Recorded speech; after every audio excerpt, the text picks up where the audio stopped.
Во Прилеп се зборува на македонски, ова е Македонија и само еден службен јазик може да има во оваа држава.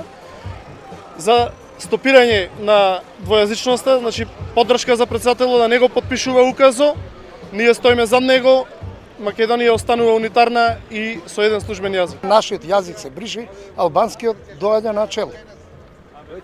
Толку ние треба македонците да се бориме за нашиот јазик веќе, да го бараме. Албанците си имаат веќе јазик, си добија и си се слободни. Ние сега бараме јазик наш. Нашиот се брише веќе. Пораката да се зачува македонскиот чистотата на македонскиот јазик. Сакаат да го уништат јазикот што го имаме со вековите, доколку се воведи двојазичноста на цела Македонија, тогаш цела Македонија ќе се преплави со албанскиот народ. Во секој град ќе се пресела по стотина фамилии нивни кои што треба да се обезбедат да влезат во секторите на здравство, на општините, каде што ќе му треба преведувачи. Едноставно за 10 години македонскиот јазик се уништува.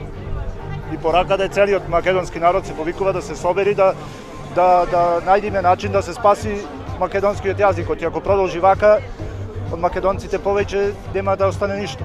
Сакаме одесна излеземе ова што не гледате малку луѓе, но сакаме да испратиме на порака дека се што е уставно нема да дозволиме по ниедна основа некој да ни го наруши, да не враќа негде во некој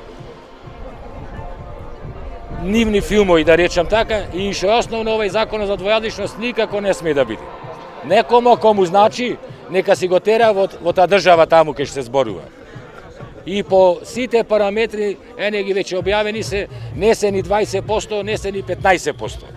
Прво нека се направи еден убав попис, да се видиме кои сме, што сме овде, па после си бараме ове дополнителни, што ги нарекува Бедентерови или рамковни закони. Обдека сте собрани да му кажеме на официјалната власт дека лажат. Рамковиот договор беше мировен договор во 2001 година, каде што никаде не пишува двојазичност, ниту надградување, ниту подградување на рамковиот договор. Таму јасно пишува дека каде што има 20% некоја заедница, таму може само да има регионално образување, театри, училишта и факултети, како што имаат албанците во западниот дел на Македонија. Премиерот на Република Македонија лажи дека во рамковиот договор пишува дека двојазичноста треба да се воведи. Тоа е негов фалсификат.